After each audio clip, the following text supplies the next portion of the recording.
आसंता 26 तारीख दिन सारा भारत वर्ष रे आमे कारगिल विजय दिवस हिसाब रे पालन करने को जाऊँ।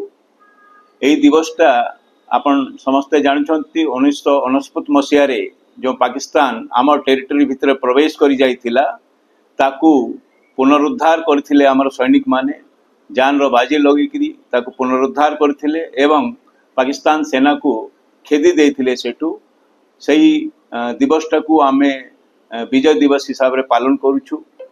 यही दिवस रे मु समस्त झारसुगुड़ावासी देशवासी एवं ओडिशा प्रदेशवासी को शुभेच्छा एवं अभिनंदन जनैबी एवं समस्त को आग्रह करी जे यही दिवस रे भाग नहीं आमर जो श्रद्धांजलि देवा कथा आमर सैनिक वीर सैनिक माननकु से श्रद्धांजलि रे भाग नेबा कथा समस्त को याद करिवार समय अच्छी।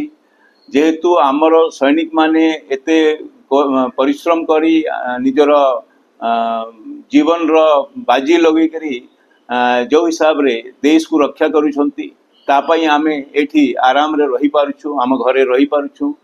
तापाई आमर कर्तव्य होछि सेही सैनिक मान को याद करिवार अछि जो बलिदान देइछंती तांको याद करिवार अछि।